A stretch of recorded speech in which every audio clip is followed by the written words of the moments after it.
यह टॉपिक है व्याकरण का सभी क्लास के लिए, क्लास 1 से लेके क्लास 12 तक के सभी स्टूडेंट के लिए, या जो भी कंपटीशन की तैयारी कर रहे हैं सभी के लिए उपयोगी है।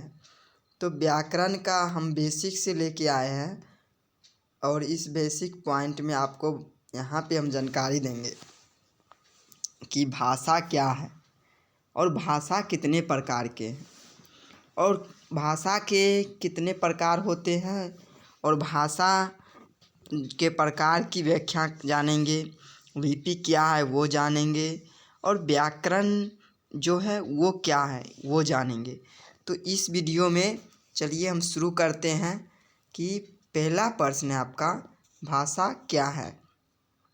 तो आपका जो पहला प्रश्न है वो भाषा क्या है। आपका पहला प्रश्न है कि भाषा क्या है। तो भाषा आप जिस साधन से हम अपनी बात को दूसरे पर प्रकट करते हैं उसे भाषा कहते हैं। भाषा क्या है, तो जिस साधन से हम अपनी बात को दूसरे पर प्रकट करते हैं उसे भाषा कहते हैं।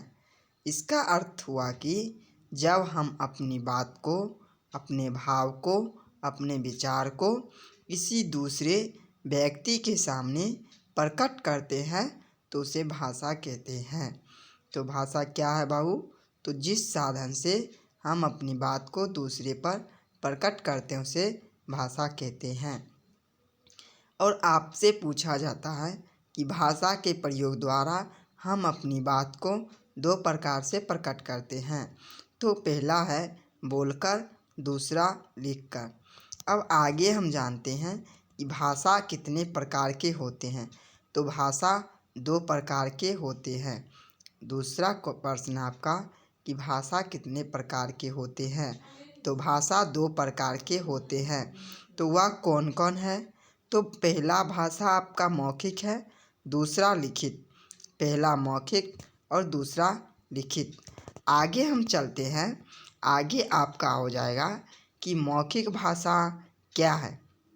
तो मौखिक भाषा जब हम अपने भाव और विचार को बोलकर प्रकट करते हैं उसे मौखिक भाषा कहते हैं। मौखिक भाषा क्या है, तो मौखिक भाषा वह है जब हम अपने भावों और विचारों को बोलकर प्रकट करते हैं तो उसे मौखिक भाषा कहते हैं। मौखिक भाषा क्या है, तो जब हम अपने भावों और विचार को बोलकर प्रकट करते हैं तो उसे मौखिक भाषा कहते हैं। मौखिक भाषा के द्वारा हम दूसरे के मन की बातों को सुनकर जानते हैं। मौखिक भाषा के द्वारा हम दूसरे के मन की बातों को सुनकर जानते हैं। भाषा का यह रूप जो है, भाषा का मौखिक रूप जो है वह अस्थायी माना जाता है। भाषा का यह रूप जो है अस्थायी माना जाता है क्योंकि बोली गई बातों को अधिक समय तक संरक्षित नहीं किया जा सकता है। क्योंकि बोली गई बातों को अधिक समय तक संरक्षित नहीं किया जा सकता है। भाषा का यह मौखिक रूप जो है अस्थायी माना जाता है क्योंकि बोली गई बातों को अधिक समय तक संरक्षित नहीं किया जा सकता है। उसके बाद आपका जो है दूसरा भाषा लिखित भाषा क्या है। तो आगे हम जानते हैं कि लिखित भाषा क्या है। तो लिखित भाषा आपका जो है जब हम अपने भावों और विचारों को लिखकर प्रकट करते हैं। जब हम अपने भाव और विचारों को लिखकर प्रकट करते हैं किसी व्यक्ति के सामने तो उसे लिखित भाषा कहते हैं। और लिखित भाषा के द्वारा हम दूसरे की मन की बातों को पढ़कर जानते हैं। लिखित भाषा के द्वारा हम दूसरे के मन की बात को पढ़कर जानते हैं। उसके बाद भाषा का यह रूप जो है अस्थायी माना जाता है। लिखित भाषा का जो यह रूप है वह अस्थायी माना जाता है क्योंकि लिखित सामग्री को हम अधिक समय तक संरक्षित रख सकते हैं। क्योंकि लिखित सामग्री को हम अधिक समय तक संरक्षित रख सकते हैं। यहाँ पे देखो, यहाँ पे बाबू ये होता है कि अगर लिखित भाषा जैसे कोई पुस्तक लिखा गया है तो वह पुस्तक तो अधिक समय तक संरक्षित रह सकता है। उस पुस्तक में जो शब्द आज लिखा हुआ है वो 6 महीना बाद भी पढ़ेंगे तो वही शब्द रहेगा, साल भर बाद पढ़ेंगे तो भी वही शब्द रहेगा। और लिखित भाषा का उदाहरण आपको बताते हैं। लिखित भाषा का उदाहरण न्यूज़पेपर है। न्यूज़पेपर, बुक, पत्र, आवेदन, ये सब लिखित भाषा का उदाहरण हुआ। और मौखिक भाषा का उदाहरण जब दो व्यक्ति आपस में बात कर रहे हैं तो वहाँ पे मौखिक भाषा का उदाहरण होगा। और टेलीविज़न पे, टेलीविज़न में हम जो भी कुछ देखते हैं, सुनते हैं, तो वहाँ पे हम सुनते हैं, तो वहाँ पे जब हम किसी की बात को सुनते हैं तो वह भाषा आपका मौखिक हो जाएगा। टेलीविज़न भी आपका मौखिक भाषा का उदाहरण है। उसके बाद आपको दो व्यक्ति आपस में बात करते हैं, वो भी मौखिक भाषा का उदाहरण ही है। उसके बाद आपको बता दें कि आपका जो भाषण होता है कहीं कहीं पे, जब प्रचार होता है, कोई सदस्य प्रचार करते हैं, खड़े होते हैं तो भाषण होता है। एक कॉलेज में भी भाषण होता है, सभी लोग को इकट्ठा करके एक जगह, तो वो उदाहरण हो जाता है आपका मौखिक भाषा का। उसके बाद चलिए आगे हम जानते हैं कि आपका जो आगे का पॉइंट है कि किंतु हिंदी व्याकरण में भाषा का सांकेतिक रूप मान्य नहीं है। हिंदी व्याकरण में जो भाषा का सांकेतिक रूप होता है वह मान्य नहीं है। संसार में अनेक भाषाएं बोली जाती है। उदाहरण के लिए अंग्रेजी, हिंदी, चीनी, रूसी आदि। संसार में अनेक भाषाएं बोली जाती है। हिंदी, अंग्रेजी, चीनी, रूसी आदि। हमारे देश में भी अनेक भाषाओं का प्रयोग किया जाता है। तो हमारे देशों में भी अनेक भाषाओं का प्रयोग किया जाता है, जिसमें कुछ उदाहरण दे रहे हैं आपको कि हिंदी है, गुजराती है, मराठी है, पंजाबी और बांग्ला। हिंदी, गुजराती, मराठी, पंजाबी, बांग्ला। हमारे देश में भी अनेक भाषाओं का प्रयोग किया जाता है। इसमें आपका उदाहरण है हिंदी, गुजराती, मराठी, पंजाबी, बांग्ला। हिंदी, गुजराती, मराठी, पंजाबी, बांग्ला। और आपको अगला पॉइंट है कि संस्कृत संसार की सबसे पुरानी भाषा है। संस्कृत जो है वह संसार की सबसे पुरानी भाषा है। हिंदी भाषा का जो उत्पत्ति हुई है वो संस्कृत भाषा से ही बनी है। हिंदी भाषा संस्कृत भाषा से ही बनी है। आपका प्रश्न होगा कि हिंदी भाषा किस भाषा से बनी है, तो हिंदी भाषा संस्कृत भाषा से ही बनी है। और आगे हम आपको बता दें कि भारत के कुछ राज्यों में बोली जाने वाली मुख्य भाषाएं कौन कौन हैं, जो आपको आगे इस प्रकार हम बता रहे हैं। तो यहाँ पे आपको बता दें कि बंगाल राज्य जो है वहाँ बोला जाता है भाषा बांग्ला। बंगाल राज्य में बांग्ला भाषा बोला जाता है। बंगाल राज्य में बांग्ला भाषा बोला जाता है। बंगाल राज्य में कौन सी भाषा बोला जाता है, तो बांग्ला। आंध्र प्रदेश में कौन सी भाषा बोला जाता है, तो तेलुगु। आंध्र प्रदेश में कौन सी भाषा बोला जाता है, तेलुगु। आंध्र प्रदेश में कौन सी भाषा बोला जाता है, तेलुगु। पंजाब में कौन सी भाषा बोला जाता है, तो पंजाबी।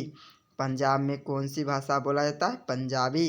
पंजाब में कौन सी भाषा बोला जाता है, पंजाबी। गुजरात में कौन सी भाषा बोला जाता है, गुजराती। गुजरात में कौन सी भाषा बोला जाता है, गुजराती। गुजरात में गुजराती। महाराष्ट्र में कौन सी भाषा, मराठी। महाराष्ट्र में कौन सी भाषा बोली जाती है, मराठी।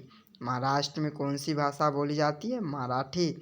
तमिलनाडु में कौन सी भाषा बोली जाती है, तो तमिलनाडु में तमिल। तमिलनाडु में कौन सी भाषा बोली जाती है, तमिल। केरल में कौन सी भाषा बोली जाती है, मलयालम। केरल में कौन सी भाषा बोली जाती है, तो मलयालम। केरल में कौन सी भाषा बोली जाती है, तो मलयालम।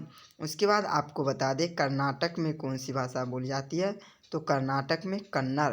कर्नाटक में कौन सी भाषा बोली जाती है, तो कर्नाटक में कन्नड़। कर्नाटक में कौन सी भाषा बोली जाती है, तो कर्नाटक में कन्नड़। असम में कौन सी भाषा बोली जाती है, तो असम में असमिया। असम में कौन सी भाषा बोली जाती है? तो असम में असमिया। उड़ीसा में कौन सी भाषा बोली जाती है? तो उड़ीसा में ओड़िया। उड़ीसा में कौन सी भाषा बोली जाती है? तो उड़ीसा में उड़िया। उड़ीसा में उड़िया। चलिए एक बार हम पूरा रिवाइज करवा देते हैं कि कौन से राज्य में कौन भाषा बोली जाती है। तो बंगाल में बांग्ला, बंगाल में बांग्ला, बंगाल में बांग्ला। आंध्र प्रदेश में तेलुगु, आंध्र प्रदेश की भाषा तेलुगु, आंध्र प्रदेश की भाषा तेलुगु। पंजाब का भाषा पंजाबी, पंजाब की भाषा पंजाबी, पंजाब की भाषा पंजाबी। गुजरात की भाषा गुजराती, गुजरात की भाषा गुजराती। महाराष्ट्र की भाषा मराठी, महाराष्ट्र की भाषा मराठी, महाराष्ट्र की भाषा मराठी। तमिलनाडु की भाषा तमिल, तमिलनाडु की भाषा तमिल, तमिलनाडु की भाषा तमिल। केरल की भाषा मलयालम, केरल की भाषा मलयालम, केरल की भाषा मलयालम। कर्नाटक की भाषा कन्नड़, कर्नाटक की भाषा कन्नड़। असम की भाषा असमिया, असम की भाषा असमिया। उड़ीसा की भाषा उड़िया, उड़ीसा की भाषा उड़िया। उसके बाद आपका जो है अगला पॉइंट है कि लिपि क्या है? लिपि क्या है? तो किसी भाषा को लिखने में प्रयुक्त चिन्हों को लिपि कहते हैं। किसी भाषा को लिखने में प्रयुक्त चिन्ह को लिपि कहते हैं। पॉइंट नंबर फर्स्ट है, सभी भाषाओं की लिपि अलग नहीं होती है। सभी भाषाओं की लिपि जो है वो अलग नहीं होती है। कुछ भाषाओं की लिपि समान होती है, कुछ भाषाओं की लिपि समान होती है। पहला प्रश्न, लिपि क्या है? तो लिपि जो है किसी भाषा को लिखने में प्रयुक्त चिन्ह को लिपि कहते हैं। किसी भाषा को लिखने में प्रयुक्त चिन्ह को लिपि कहते हैं।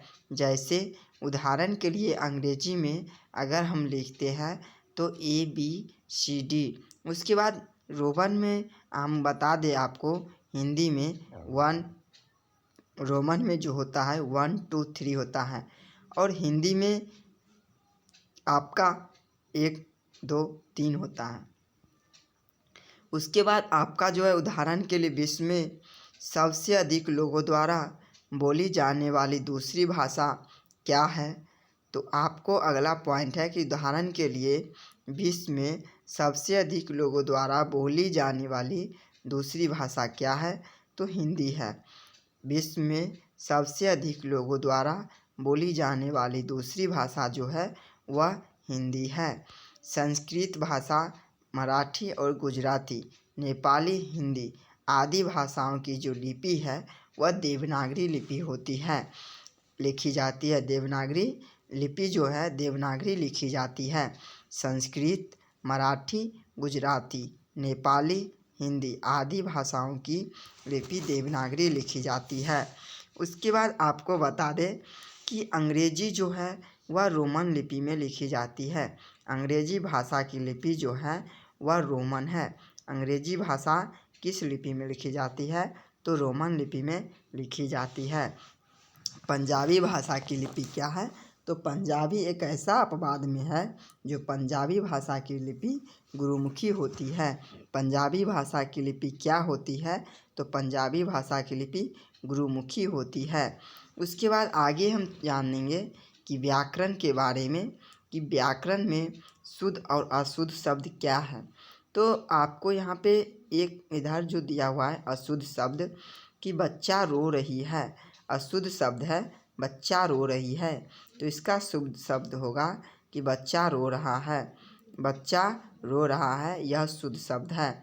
अशुद्ध शब्द दूसरा पॉइंट है, सड़क पर गाड़ियाँ जा रहा है, सड़क पर गाड़ियाँ जा रहा है। तो इसका शुद्ध शब्द जो होगा वो दूसरा पॉइंट, सड़क पर गाड़ियाँ जा रही है, इसका शुद्ध पॉइंट होगा सड़क पर गाड़ियाँ जा रही है। उसके बाद तीसरा पॉइंट है शुद्ध का, कि नरेंद्र प्रधानमंत्री मोदी बहुत अच्छी बोलती है। तीसरा पॉइंट है कि नरेंद्र प्रधानमंत्री मोदी बहुत अच्छी बोलती है। यह भाषा अशुद्ध है और इसको शुद्ध करके लिखना है।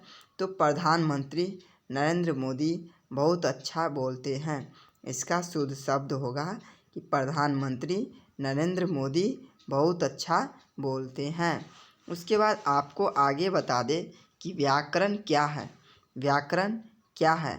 तो भाषा के शुद्ध अथवा अशुद्ध रूप का ज्ञान जो है हमें व्याकरण द्वारा ही होता है। भाषा के शुद्ध अथवा अशुद्ध रूप का ज्ञान हमें व्याकरण द्वारा ही मिलता है। व्याकरण क्या है? तो वह शास्त्र जिसमें भाषा के शुद्ध रूप का ज्ञान प्राप्त होता है व्याकरण कहलाता है। व्याकरण क्या है? तो वह शास्त्र जिससे व्याकरण भाषा के शुद्ध रूप का ज्ञान प्राप्त होता है व्याकरण कहलाता है। और आपको बता दें, अगर यह वीडियो आप लोगों को अच्छा लगे तो चैनल को लाइक और सब्सक्राइब ज़रूर करें। और आपको सभी टॉपिक का वीडियो चैप्टर वाइज उपलब्ध कराया जाएगा। और आपका जो कुछ प्रश्न है व्याकरण के रिलेटेड, हम अपने मन की बात को प्रकट करते हैं तो भाषा के द्वारा। हम अपनी मन की बात को प्रकट करते हैं किसके द्वारा? तो भाषा के द्वारा। केरल की मुख्य भाषा मलयालम है, तो केरल की मुख्य भाषा क्या है? तो मलयालम। हिंदी भाषा की लिपि क्या है? देवनागरी। हिंदी भाषा की लिपि क्या है? तो देवनागरी। हमें भाषा के शुद्ध रूप का ज्ञान प्राप्त होता है किसके द्वारा? तो व्याकरण के द्वारा। समाचार सुनना मौखिक भाषा है। हाँ, समाचार सुनना मौखिक भाषा है। जब हम टेलीविज़न में कोई समाचार सुनते हैं या तो वह मौखिक भाषा है। हिंदी की लिपि रोमन है। हिंदी की लिपि रोमन है तो नहीं। हिंदी की लिपि क्या है? तो हिंदी की लिपि देवनागरी है और रोमन जो है वो अंग्रेजी की लिपि रोमन है। असम में कन्नड़ भाषा बोली जाती है? नहीं। असम में असमिया भाषा बोली जाती है। असम में कन्नड़ भाषा नहीं बोली जाती है।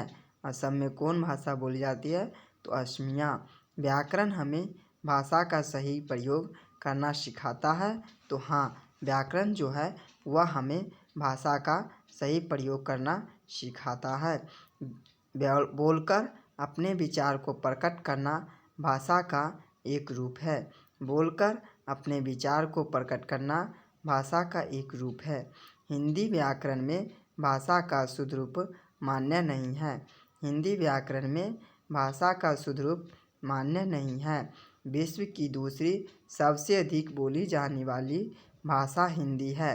विश्व की दूसरी सबसे अधिक बोली जाने वाली भाषा हिंदी है। हम भाषा का शुद्ध प्रयोग करना व्याकरण द्वारा सीखते हैं। हम भाषा का शुद्ध प्रयोग करना व्याकरण द्वारा सीखते हैं। और आपको आगे बता दें कि हमारे संविधान में 22 भाषाओं को मान्यता प्रदान की गई है।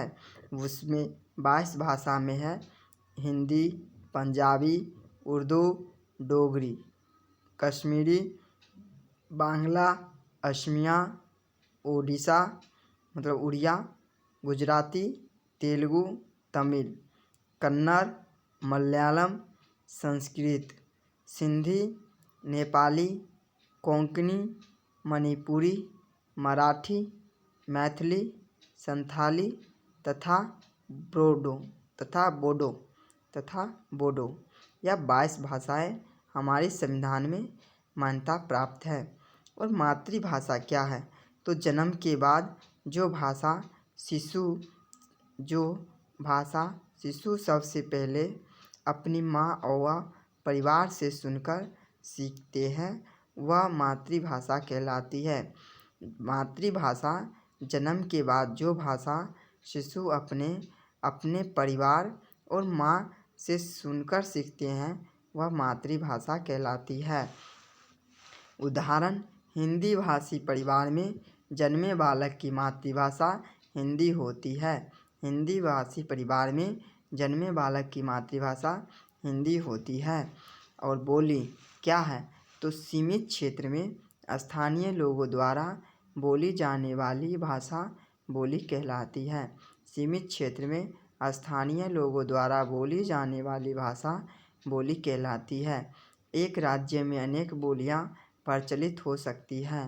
बोली में प्रायः साहित्य की रचना नहीं की जाती है। बोली में प्रायः साहित्य की रचना नहीं की जाती है। अवधी तथा ब्रज खड़ी बोली आदि में साहित्य की रचना हुई थी, परंतु आगे चलकर केवल खड़ी बोली ही भाषा का रूप ले पाई, जो वर्तमान समय में खड़ी बोली वर्तमान समय में हिंदी के रूप नाम से जानी जाती है। उसके बाद है राष्ट्रभाषा क्या है। तो राष्ट्रभाषा जिस भाषा का प्रयोग किसी देश के अधिकतर निवासी द्वारा किया जाता है वह राष्ट्रभाषा कहलाती है। जैसे अंग्रेजी को इंग्लैंड की राष्ट्रभाषा कहा जाता है। अंग्रेजी को इंग्लैंड की राष्ट्रभाषा कहा जाता है। आगे है कि राजभाषा। तो हिंदी भारत में सर्वाधिक बोली जाने वाली भाषा राजभाषा है। और राष्ट्रभाषा जो होता है उसमें ग्रामीण लोग उस भाषा का उपयोग करते हैं। और राजभाषा जो होता है उसमें संवैधानिक प्रशासन व्यक्ति जो होते हैं, संवैधानिक व्यक्ति जो प्रशासनिक व्यक्ति होते हैं वह राजभाषा का उपयोग करते हैं। राजभाषा जो है सरकारी कामकाजों के लिए उपयोग किया जाता है। राजभाषा का प्रयोग जो है वह सरकारी कामकाजों के लिए किया जाता है। और आप सभी को यह अच्छा लगे वीडियो तो आप सभी इस चैनल को लाइक और सब्सक्राइब ज़रूर करें और अधिक से अधिक शेयर करें। आगे की वीडियो देखने के लिए चैनल को सब्सक्राइब करना न भूलें।